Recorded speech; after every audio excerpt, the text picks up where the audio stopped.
welcome to today's Dashcam Diary of a Disabled with me, chronically happy. Yeah, it's weird, no hat on.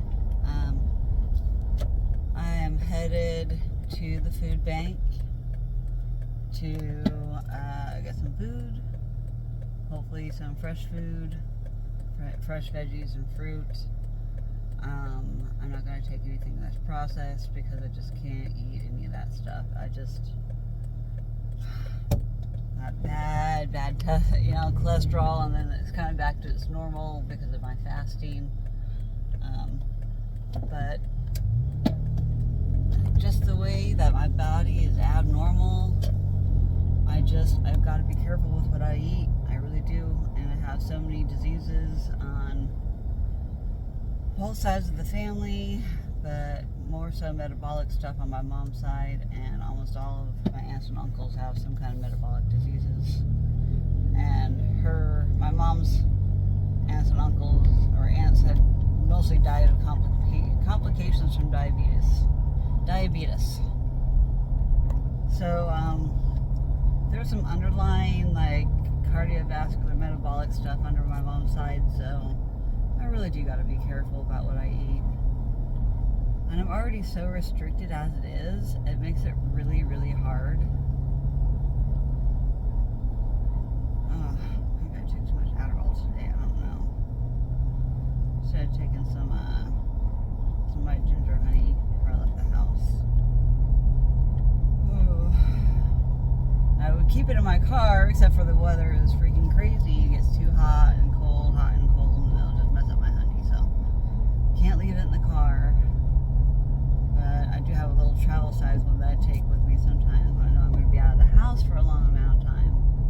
And I may just have to turn around and go right back home and waste this gas. Because I was going to head into Salem from the food bank. But depending on what I get, I don't have a big enough cooler to keep it cool. And it's already 65 degrees outside, and I got Stormy Dog with me, and I can't be out for too long because of it getting too hot, and I can only take her into certain stores. She would do fine in any store, but I just don't want the complication of people barking at me about service dog, emotional support, whatever. Because people do throw service dog vests on dogs that are not service dogs, and sometimes it just depends on Stormy. I don't know. Without her having been very exercised, and we have not gone to the park over the last week or so, I just can't. I haven't been able to get her in. They say they do veteran exams here, but it pisses me off that I can't find somebody that does them here in this town. So I did talk to my lawyer. I don't know if I mentioned this in my last video. He did mention I need to go and follow through with my veteran evaluation services exam, even if it is an FNP. She sucks.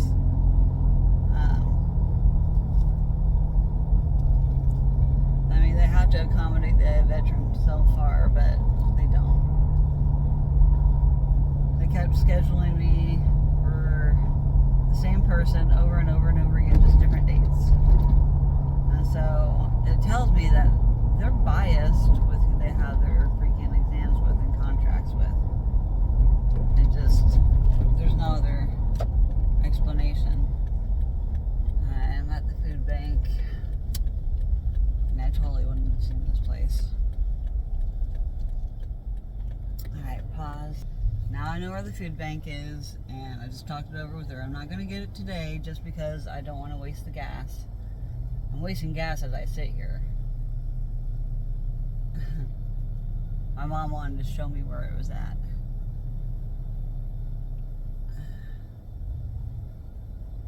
And I'm like, what is she sitting around waiting for? She wants to see me go in, or what? Doesn't matter.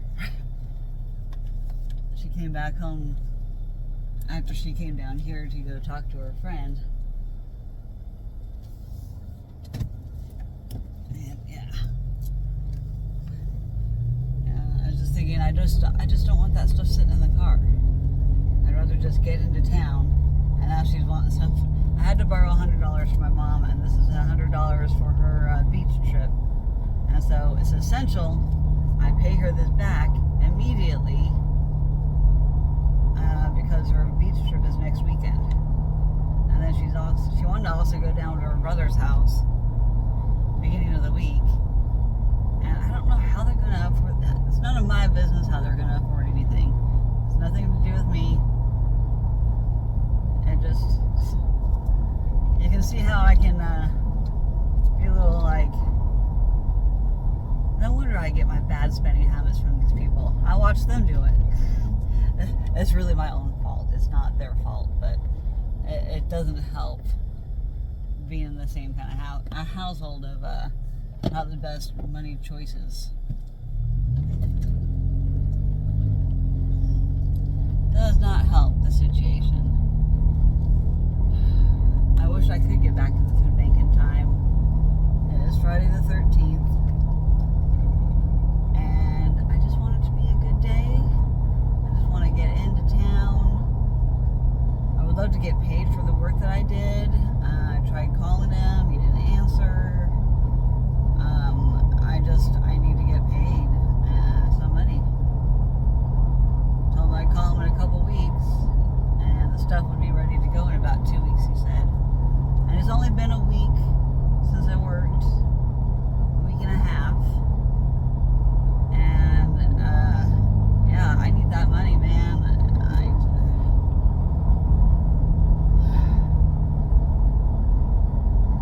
I'm just so broke. I'm so tired of living paycheck to paycheck, and it's all because I paid my credit card bill on time.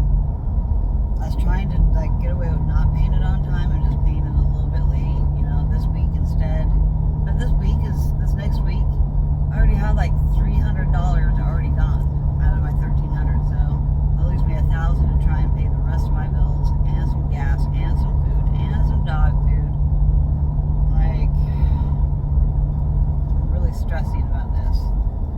Paying my friend back tonight for the money for the ticket for the show for tonight.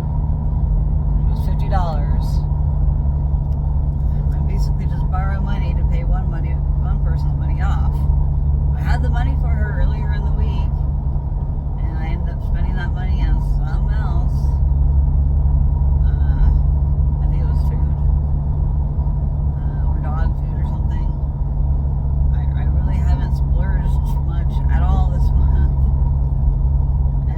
It's just so hard living on a fixed income. And I was just watching a YouTube video about veteran caregiver program, and I still have to finish watching that YouTube video because we need some money, and my parents do take care of me, and I want to see the stipulations.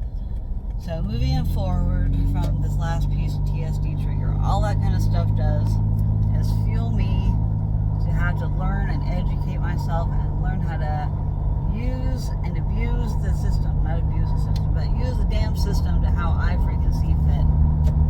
And I need to get all the information. I already looked up the information about what region the neurosurgeon is in. I'm going to call that region's VA. I'm going to figure out how to enroll in their VA. See if I have friends in the area that I can register an address with and stay with them. Kind of be like a sponsored kind of thing. So I have some place to go. Even though there are other kinds of organizations that help veterans get to the places they need to go. There's lots of nonprofits. It's just finding them. It's finding them, which is the problem. You have to do so much digging and digging and digging and digging and digging before you can get any freaking answers. And it's so frustrating. So you end up spending all your time and wasting all your energy and effort into just finding the damn one program that can help you get the damn thing that you need.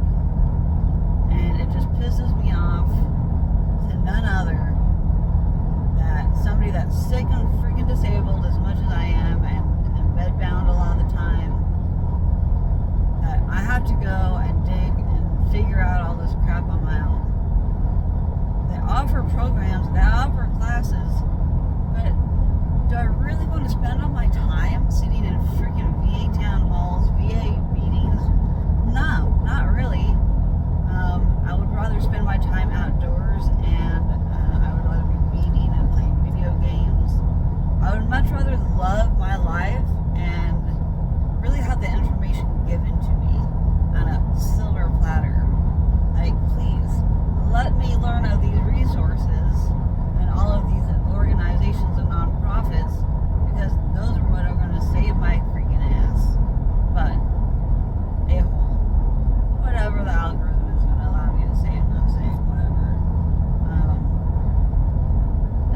frustrating to none other that I have to dig so freaking hard to get what I want and get what I need and what I deserve.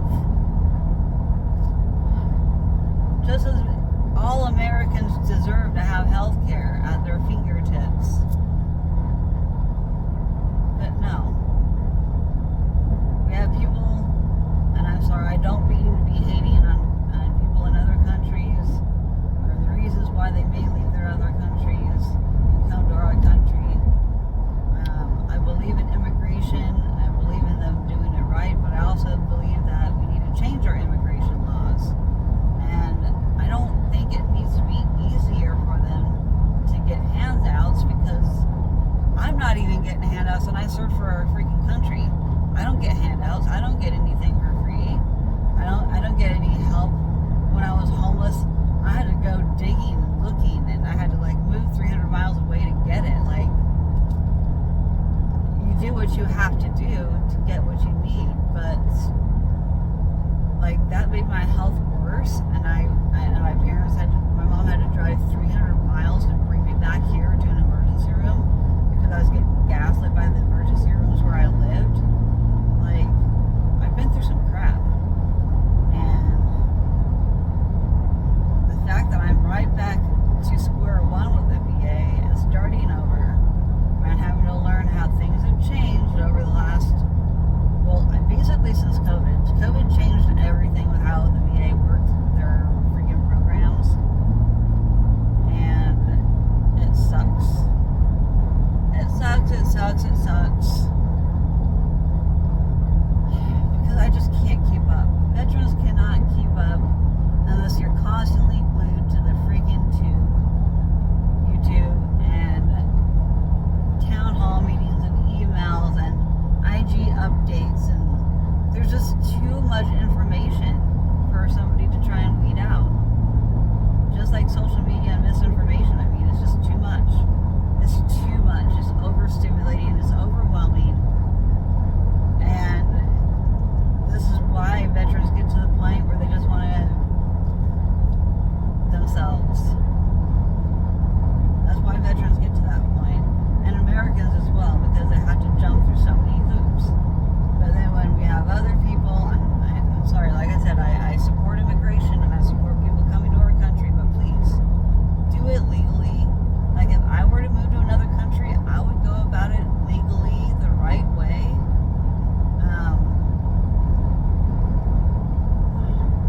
I just feel like we aren't even helping the people that live there longer than people that first initially get here. That's all I'm saying, and I'm not trying to hate on immigration at all by any means. I welcome people of all sorts. Just please do it legally. Do it the legal way. And I wish that we could change the way that immigration was done, because I think it would be great to have change for the better. Let's allow more people into our country, allow them to work, allow them to pay taxes. And I could be totally misled with a lot of this, with the green card process.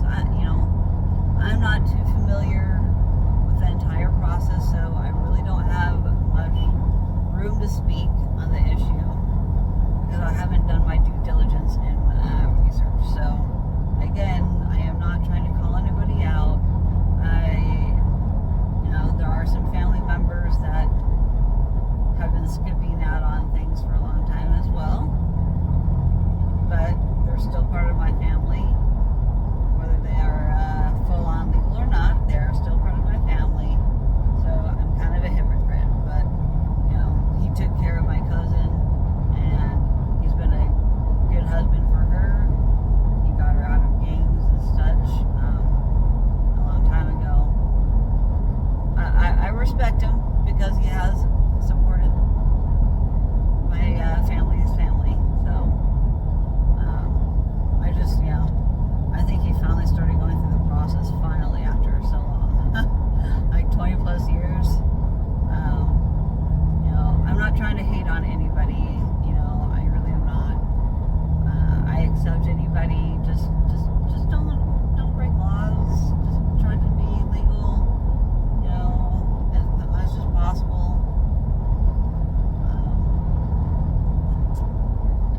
joining the United States military as an immigrant is the fastest way to become a national citizen.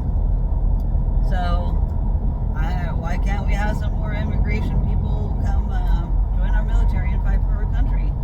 I fully support it. There were several people on my ship that were doing that in order to become citizens. So nothing but respect for the people that do it the right way and do it the way that needs to be done until things can change.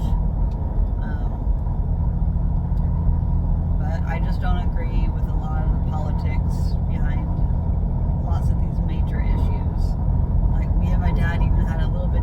We were watching the presidential debate, and I don't align 100% with my mom and dad's views. I feel like they're still a little too judgmental, and my mom cares too much what other people think still, because she didn't want her friend knowing that we got a freaking food box. But she spilled the beans to her today, evidently, because she asked if I could get a food box. So her friend has money, and my mom was just feeling too embarrassed about having to get a food box, and we can only get one food box per 3 weeks in our town. That doesn't mean I can't come to Salem and come get any food boxes from these places. I just have to look at the hours, and it is starting to get to that dire need of my parents are broke between paycheck to paycheck, and I'm broke paycheck to paycheck. We're having to bust our butts to try and do side hustles and still not overwork ourselves and put ourselves into flares and such. It's a delicate line. So I was listening to the veteran podcast this morning. It's actually put on by the Department of Veterans Affairs. So I know the information's legit. So it's coming from the source itself. I'll just go down Lancaster. I'm not sure where the Spirit of the Halloween store is. I bet there's one in South Salem, which I'd probably like better than the one in North Salem. North Salem is more ghetto. That's so bad, because I grew up in North Salem, and like North Salem is like the ghettoest of ghetto. Like when I became a teenager in like the 90s, it really started with the gangs, and I hate to say it, but a lot of Mexicans moved into the area, and it's not PC for me to say, but I did call it Little Tijuana back in the day, and it's only kind of expanded from there because there's so many Mexican food restaurants. It's like there's every city has a Chinatown. Well, a lot of places that are, and we're not even a bordering state to Mexico, but we are at the pipeline on the I-5 corridor. Salem is, so it's just easy to come up from California straight up from Mexico up I-5 to Oregon. Salem is one of the big hubs and also the capital. But there's also a lot of agriculture work here, so that is also what brings a lot of Mexicans here, because there's like agencies that help coordinate between Mexico and the agricultural workers out here. And I only know this because I worked in agricultural myself. I worked in hop fields for a few summers during college, until and I was a driver. I drove the truck that would drive down the aisles of hops, and then there's a big machine that pushes my truck. I had to have my truck in neutral, and so the truck behind me, the cutter machine, would push my truck down the aisles of hops, and it would cut at the top and have them drop down to the bed of the truck. And so, but ahead of time, they also have the cutters that would go down the aisles and cut the bottoms of the hops from the ground. They would take their big machetes and swing those machetes and cut the bottom of the hops so far in advance because they want to keep them fresh for the beer. It's my dad's cousin that owns this big hop operation outside of Salem. They own the majority of the hop fields out here. It's called called Sodbuster Farms, and there was like a total of like maybe 5-6 white people, and everybody else are hired from the agency from Mexico to come work for my dad's cousin. So my dad's side of the family did come from a little bit of money, and they still got money, some of them. Catholic. My dad went to Catholic school growing up. My mom came from the poor side of things. Poor, large family. My dad had a big, large family with some money. And yeah, my mom didn't always have shoes growing up. So now I'm starting to see kind of maybe why the differences between my mom and dad. Like listening to my dad tell stories about his growing up and, you know, his childhood, because I never really, you know, as a kid, you know, you only hear some of the same stories over and over again, you know, sitting around the fire with the family and doing family functions. We used to have big family reunions on my dad's side of the family, like cousins and cousins and cousins, and we'd always do it like at Bush Nature Park, a big park in Salem, one of the biggest. And so we, you know, I grew up with like, you know, learning who my second and third cousins are on my dad's side, and my mom's side never really had that kind of thing. They didn't have that kind of togetherness. But my grandmother was the one that kept the majority of all her children together. Every year, you know, would be Christmas time, and that would be when I would see all my aunts and uncles and cousins. We'd all get together, and then we'd have gifts. And, you know, really good nostalgia, lots of great memories of my childhood. You know, I grew up in like upper middle class, I suppose, because my dad made too much money working at the post office. But my mom, she made salary as a seamstress working for this one private guy, and they made curtains for mobile homes, manufactured homes. But soon that business went away at some point, and then my mom just didn't have a job for a while and got on Social Security disability. She had a lot of arthritis in her hands from sewing, and she only had surgery on one of them. She still refused to. She hates surgery. She like does not want surgeries. Period. She's never really done well with surgery. But my dad, on the other hand, has had tons of surgeries, and that's probably attributed to the EDS and the problems that he's had in his life. So it is what it is.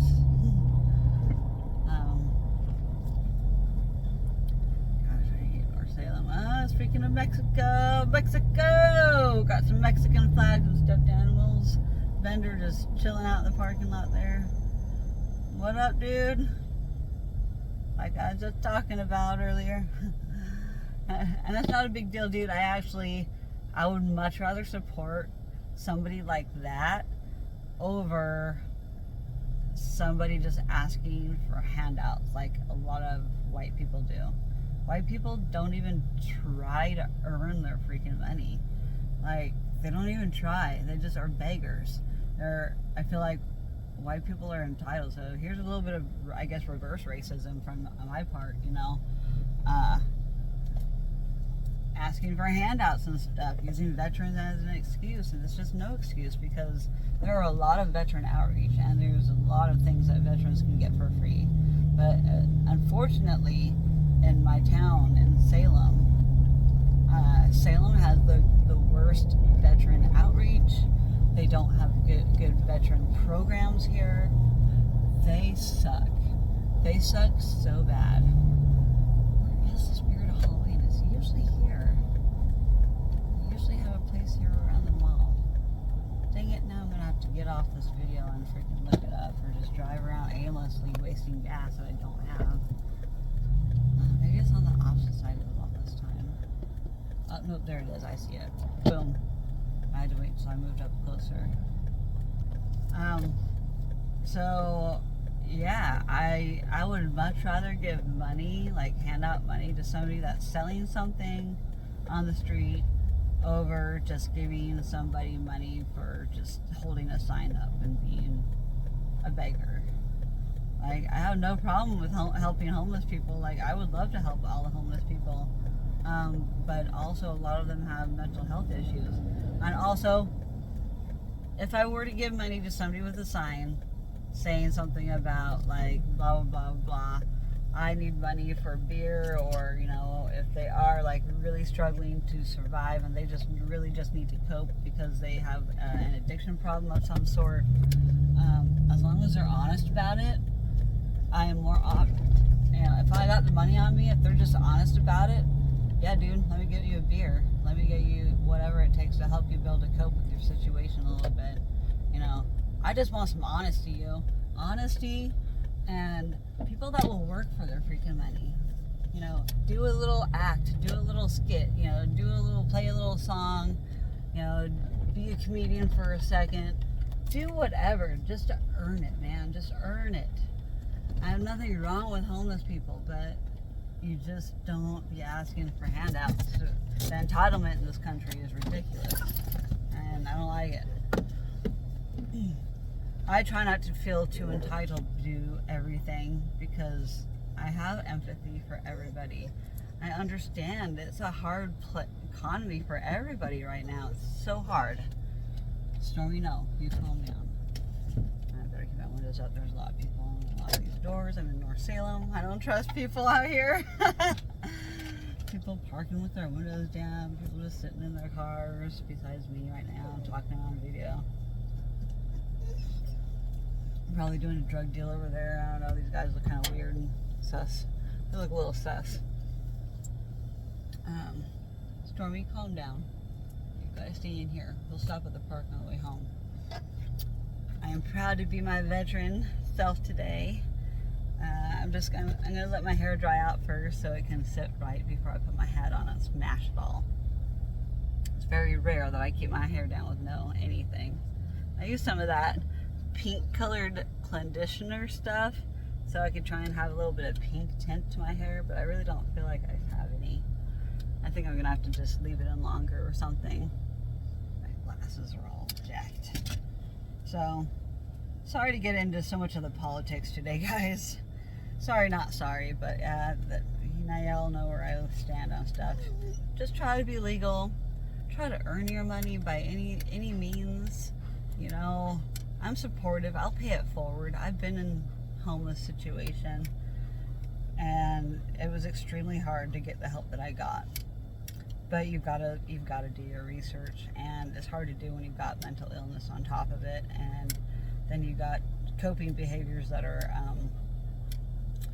not ideal. So you're not really coping at all.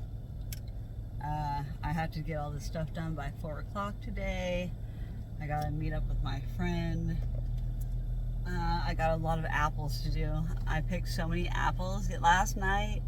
Oh my gosh, lots more apples. And I ate almost all my applesauce that I made yesterday. Seriously, like, I had a lot of applesauce. I ate like 4 bowls, big bowls of applesauce last night. I had the healthiest movement this morning. I'm proud of it, guys. Everybody has to do it. It's a taboo topic, I know, but man, was it a healthy number 2 this morning. I just felt like I needed to share that because it's very rare. It's very rare I have a good healthy one. But thank you for the fiber apples, and I'm just, you know, when I get my munchies cravings late at night, I'm just going to eat a whole bunch of applesauce. I still have to go get more apples from my other friend. I got a message her. That's what I'm going to be doing this weekend, is picking more apples and making more applesauce.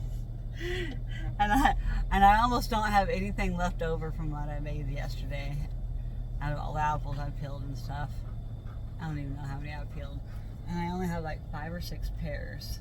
But I want more pears because those pears were damn delicious in the applesauce. Like the sweetness of the pears mixed with the tartness of the apple was like the right combination.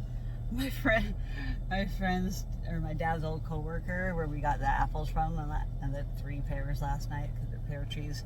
We found out that the pear trees have this pear rust on it, and it really is killing out all the leaves. And in order to keep the life cycle of this fungus rust going, it comes from the juniper tree. And I think they had like some kind of juniper bush towards their driveway, but if their neighbor has a juniper tree, they're kind of screwed with their pear trees. They're going to have to cut the pear trees down and just go with apples, because this juniper, so how it works is this fungus rust. I don't know why they call it rust, but I guess it kind of looks like rust on the leaves. Maybe I'll try and add it to my thumbnail or something. But the pear rust, it looks like little nodules, there's spots look like little rust spots on the outside top part of the leaf, and on the underneath part of the leaf there's like this little growth, like little nodule.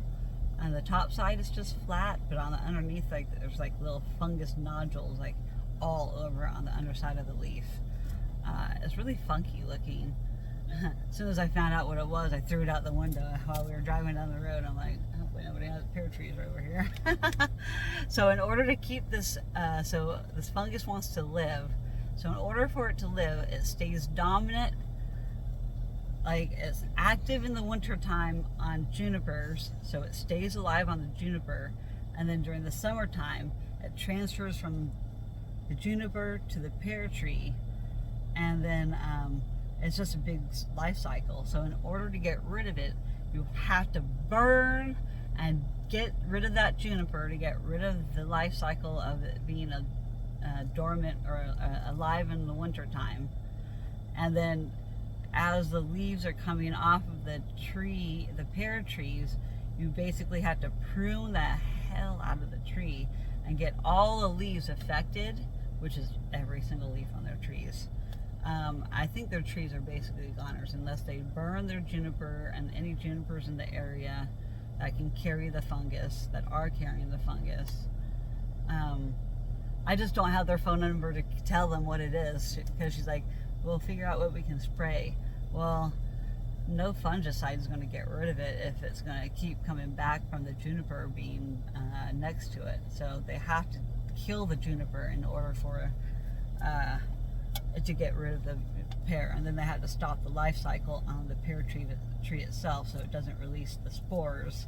So you have to get rid of the active spore fungus leaves, and you have to burn all those leaves and get rid of them. You have to burn them. Burning is the only way to get rid of it. So you have to burn the juniper, dig it out, burn it, and it kills the fungus, and then you have to burn all the leaves from the pear tree. And I have 2 pear trees, and the poor things looked so sick yesterday. I was like, let me figure this out for you, Steph. Let me figure this out for you. I'm a forestry major. I graduated with my forestry degree. I know it.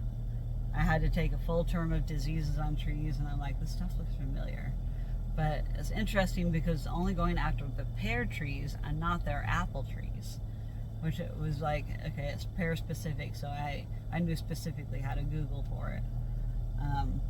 And I wasn't sure if it was a rust, but there is a lot of different kind of rust that affect like roses and stuff, but this is a total different kind of family of fungus, and it sounds difficult to get rid of. I mean, you just got to burn it. You got to get rid of you got to get rid of 2 host trees. It's a primary and secondary tree host. They're both hosts, and you have to take care of both of them in order to get rid of it. So that's freaking crazy. But I learned something new specific to pear trees now, and I wish I knew somebody that had some pear trees. And I have been looking all summer on Salem Harvest website to try and sign up for these harvests, but I don't know what these people do. If they keep their website open, their browser open all day long, and as soon as they see something pop up, they're like, boom, boom. Because the earliest on the wait list I could get was like wait list number 10 or 11. And usually, if you're not like number 1 or 2 on the wait list, you're not going to get to go help out at the harvest. It sucks because they have too many volunteers. Too many people want free fruit and vegetables. And there's actually a whole bunch of free green beans today.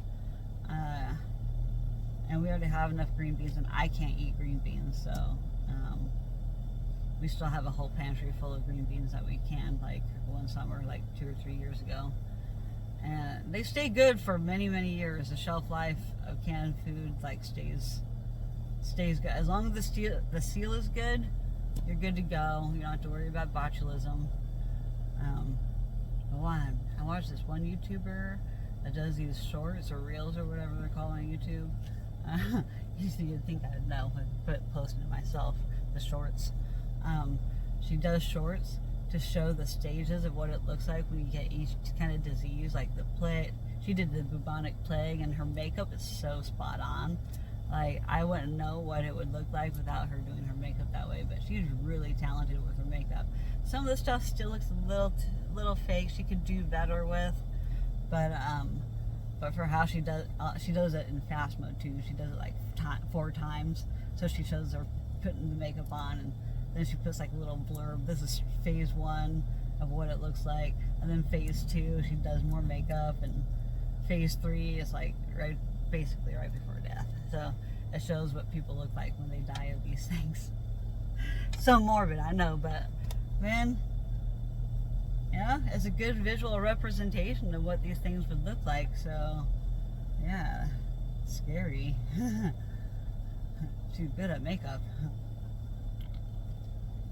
But I better get inside here. It's 66 degrees. I don't want it to be 70 by the time I get out here because it's stormy dog here. I want to make sure that she's nice and cool. I got the AC blasting right now, actually, so I can cool it down the best I can. Leave the windows cracked. And I got my machete right here so people don't F with me, hopefully, or F with my dog. Stormy, you got to stay in here. I have more to say, but I'll do another dash cam in a little bit. It's good to keep my videos 20-30 minutes long anyways. It gets too long otherwise. I have more stuff to talk about, so hope you all have a great time until I post again. Talk to y'all later, and stay tuned for my update. Peace out.